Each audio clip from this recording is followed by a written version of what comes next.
Hello, my name is Jim Royal. Today I'm going to be reviewing a classic solo Beatle album. This one's called George Harrison Cloud 9.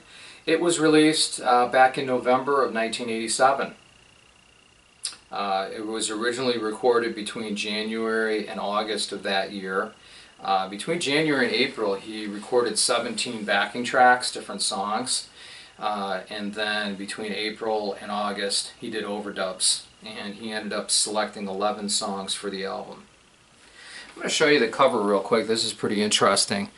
This is a 1957 Gretsch guitar, and George purchased it in Liverpool in 1961.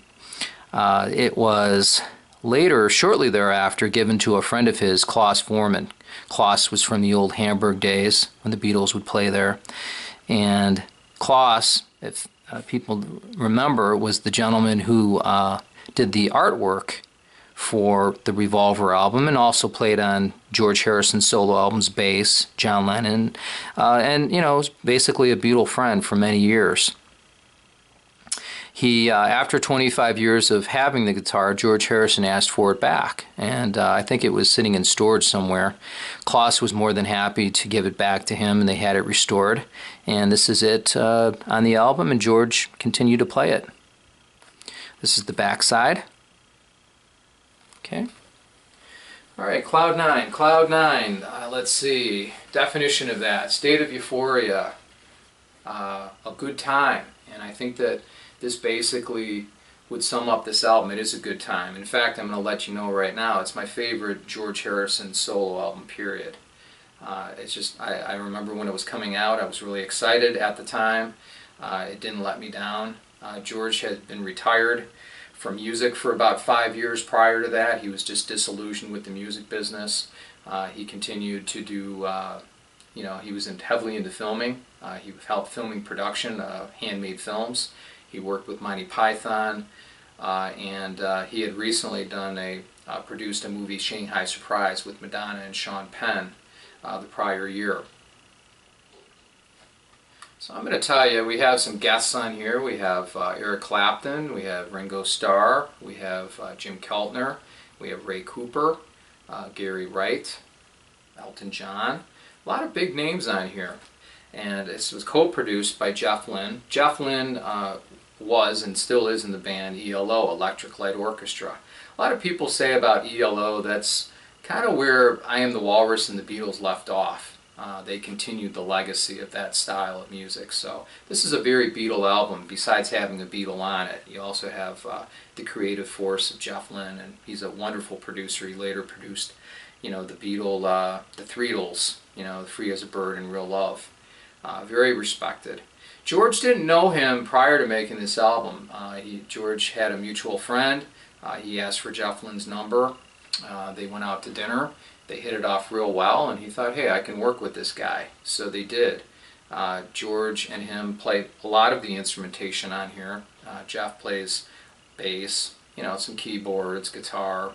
They do backing vocals together. And George does his, a little bit of piano, I believe, guitar work, and other things that he normally would do. Anyway, I'm going to start off talking to you about the first song. The first song is called Cloud 9. Cloud 9 has Eric Clapton on it and Elton John, and it's just a nice song. It's a nice album opener. You got some, the sounds of Eric Clapton on there a little bit, and it's just a fun kind of, this is what's going to happen. You're going to have a good time. Cloud 9, okay, for the rest of the album. That's What It Takes is the next song. George is a little preaching here. George is known to do that. If that's what it takes to be strong, that's what it takes. He's willpower, hang in there, it'll be all right, that kind of thing. Nice song also. You have both Clapton and Elton John on this also. Fish on the Sand is another, that's one of my favorites, actually. It should have been a single, and it wasn't. A nice love song. It basically says, without you, I'm like a fish on a sand. I'm helpless.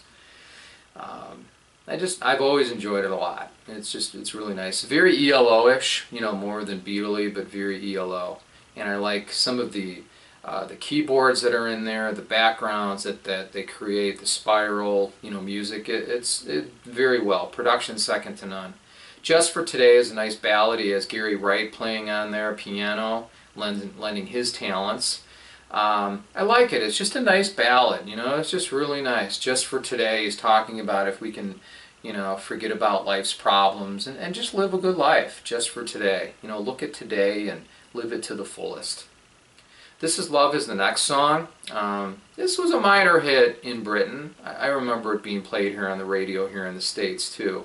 A very nice love song. Heavily produced, but very nice. ELO-ish again. I've always liked this one. When We Was Fab, this has a fellow Beatle on it. Ringo Starr playing drums, and I think he's in the video a little bit too. Heavy rotation on MTV video at the time. Looking back and paying tribute to the Beatles.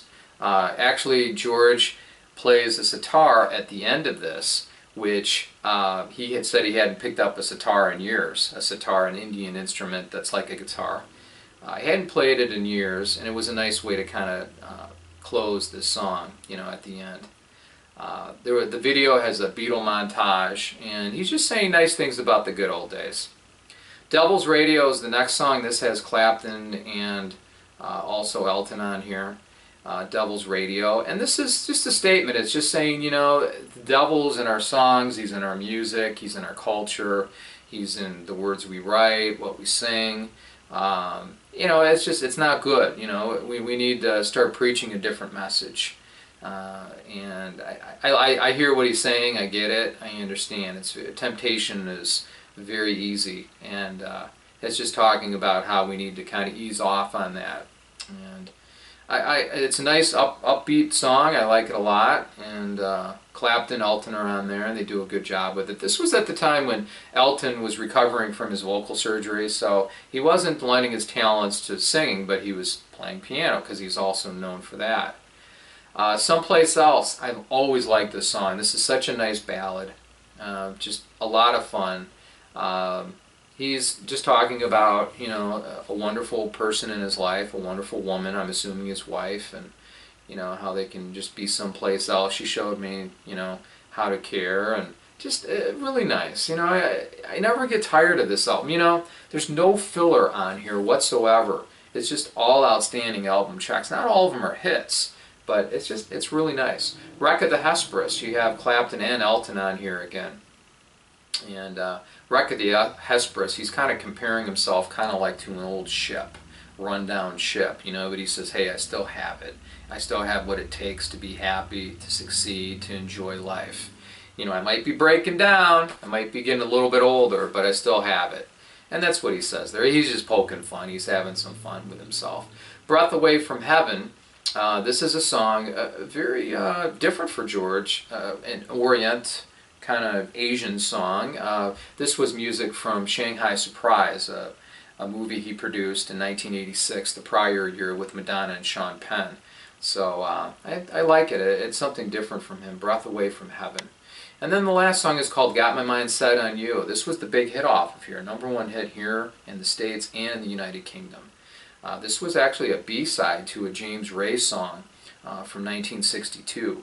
And George and the Beatles would always like to take, B-sides. You have the A-side on the front, the big popular song they were playing on the radio, where you flip over the 45, and you get a lesser-known song. And he says, hey, I like this, I'm going to kind of make it my own. He rearranged it. It was very popular. The video was a lot of fun. I remember heavy rotation also on MTV. And it was funny, he's sitting, there's a nice fireplace in back of him, he's on this couch, he's playing his guitar, and then at one point he does all of these flips, jumping and flipping around. It's like, that can't be George. And sure enough, if you look close enough, it was a double, a stunt person, So I thought it was kind of funny. But I really enjoy this album. I remember at the time when it came out, there was a radio program called Rockline, and he was on there with Jeff Lynne, and looked like sounded like he kind of had a little bit too much to drink at the time. And the caller called in. It was kind of embarrassing. I felt embarrassed for George. He was saying, oh, the guy said, I really like your guitar playing on Taxman, the Beatles song. And that was a song that George wrote. Well, naturally you think he'd play guitar on it. Well, George was not the main lead guitarist on there. That was Paul. And Paperback Writer, he said that too, and that was Paul. And it was like, oh my gosh. So anyway, if I was to rate this album from 1 out of 10, 10 being the best, I'd give it a 9. I think it's that good. And it's also funny on the cover, you could see him kind of having fun with himself. You know, he put this aluminum on his shades. Well, in the early 2000s, they re-released the album, and they have a different back cover instead of the guitar with the coat around him. They have him there, and they have some bonus tracks on here. They have Shanghai Surprise from the movie, and they have a song called Zigzag. Zigzag was an instrumental. So it was just a nice added treat. So I wanted to thank you for watching my video. Please subscribe if you haven't already, and I'll continue to make fun videos in the future. Thank you. Take care.